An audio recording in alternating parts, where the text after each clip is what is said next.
Hello everyone, welcome back to my channel Crystal Clear, जहां पे आज हम डिस्कस करेंगे class 10th history chapter 2 nationalism in India के बारे में।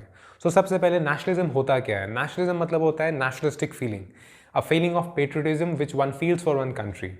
इस चैप्टर में हम ये जानेंगे that when nationalism started spreading in India, how it started spreading and who were the leaders who were responsible for the growth of nationalism in India. जैसा कि हमने स्मॉलर क्लासेस में ऑलरेडी पढ़ रखा है that India had been under the rule of British since 1757 और इसी वजह से बहुत ज़्यादा इंपॉर्टेंट था दैट लोगों के अंदर नेशनलिज्म की फीलिंग आए और वो ब्रिटिश से फाइट करें for their independence. Nationalism India में स्प्रेड होना शुरू हुआ after the revolt of 1857, but इस चैप्टर में हम फोकस करेंगे the growth of nationalism in India after 1914। One of the significant events जिसने इंडिया में नेशनलिज्म का काफ़ी ज़्यादा ग्रोथ किया that was the first world war.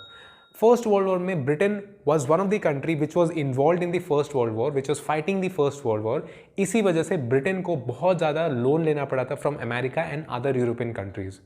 अब उस लोन का एक्सपेंस बियर करने के लिए, वॉर का एक्सपेंस बियर करने के लिए ब्रिटेन ने इंडिया में टैक्सेस बढ़ा दिए, कस्टम ड्यूटीज बढ़ा दिए, इनकम टैक्स इंट्रोड्यूस कर दिया।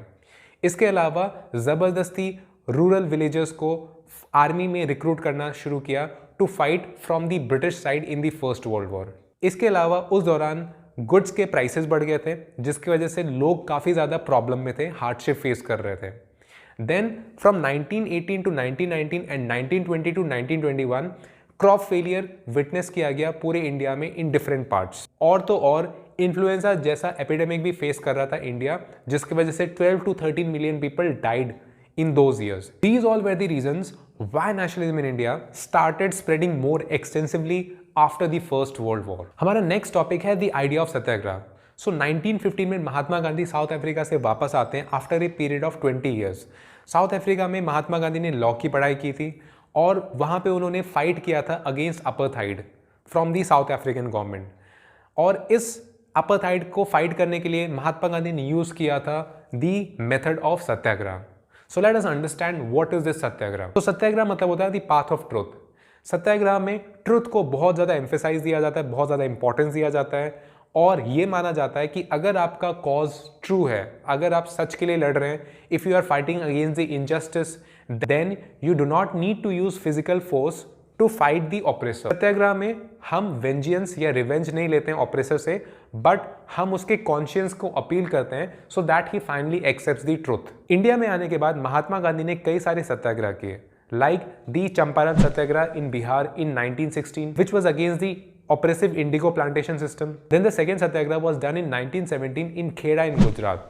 इस सत्याग्रह में महात्मा गांधी ने फार्मर्स को सपोर्ट किया था क्योंकि फार्मर्स जो थे वो क्रॉप फेलियर विटनेस कर रहे थे उस साल और उनके एरिया में उन्होंने प्लेग एपिडेमिक भी विटनेस किया, जिसकी वजह से फार्मर्स चाहते थे कि उनके टैक्सेस में रिलैक्सेशन हो। So this is why Mahatma Gandhi started the second Satyagraha. So the third Satyagraha was done by Mahatma Gandhi in 1918 in Ahmedabad.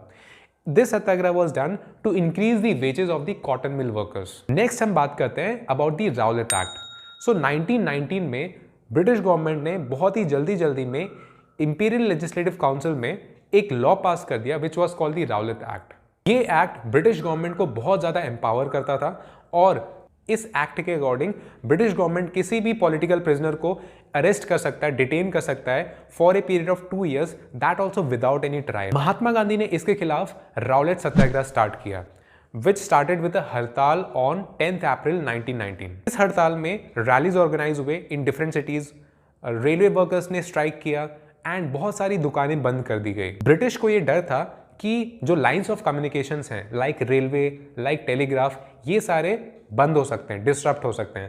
That is why they started suppressing this satyagraha और 10th April 1919 को उन्होंने एक पीसफुल प्रोटेस्ट पे ओपन फायर कर दिया, जिसकी वजह से लोग बहुत ज़्यादा भड़क गए and they started attacking the banks, the post offices and different government building. After this incident British had impose the martial law and General Dyer took the command and on 13th April 1919 the infamous Jallianwala Bagh massacre took place.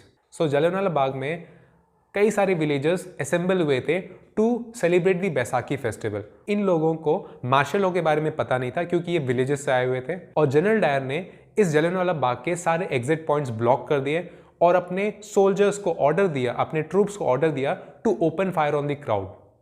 In this incident hundreds of peoples were killed. जब ये news फैला in the other north Indian towns तो लोग भड़क गए, लोग provoke हो गए and they started attacking the British officials, they started attacking police stations and other government buildings.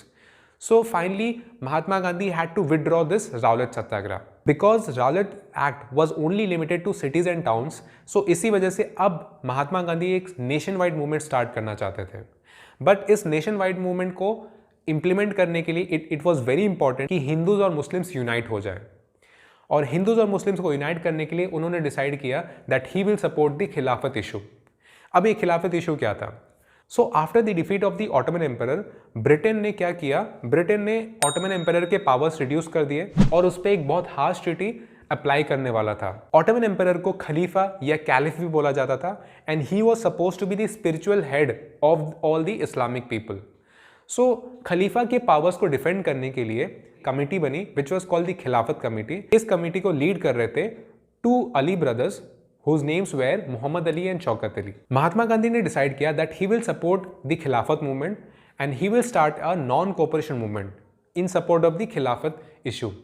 और इस नॉन कोऑपरेशन मूवमेंट को स्टार्ट करने के लिए उन्होंने कांग्रेस के बाकी मेंबर्स को भी मना लिया। सो इस नॉन कोऑपरेशन मूवमेंट का आइडिया महात्मा गांधी ने सबसे पहले बार मेंशन किया था in his book call Hind Swaraj, और उस बुक में उन्होंने ये आइडिया मेंशन किया था दैट जिस दिन से इंडियंस ब्रिटिश को कोऑपरेट करना बंद कर देंगे उस दिन से 1 साल के अंदर अंदर ब्रिटिश रूल कोलैप्स हो जाएगा इंडिया में and they will be forced to go back to their own country. Gandhi ji ने डिसाइड किया that he will unfold the non cooperation movement in different stages, जहां पे पहले स्टेज में उन्होंने डिसाइड किया that he will ask all the people to surrender all the titles given by the British government, जहाँ पे सबसे पहले लोग अपने टाइटल सरेंडर कर देंगे जो उनको ब्रिटिश गवर्नमेंट ने दिए हैं। सेकेंड स्टेज में सारे इंडियंस बॉयकॉट करेंगे सारे सिविल सर्विसेज को, police, army, courts, legislative council के इलेक्शंस, सारी चीज़ें बॉयकॉट की जाएंगी।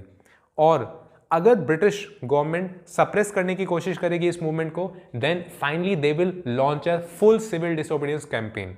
सो दीज वे दी स्टेजेस जिसमें महात्मा गांधी जी प्लान कर रहे थे to unfold the non cooperation movement. But यहाँ पे एक प्रॉब्लम था दैट कांग्रेस के बहुत सारे मेंबर्स लेजिस्लेटिव काउंसिल के इलेक्शंस बॉयकॉट नहीं करना चाहते थे। So after lot of discussion at the Nagpur Congress session of 1920 it was decided that everyone will boycott the elections and finally the non cooperation खिलाफत मूवमेंट वाज स्टार्टेड इन जनवरी 1921। इस non cooperation movement को various social groups ने join किया था अपने खुद के aspirations को पूरे करने के लिए। Everybody had different ideas of Swaraj.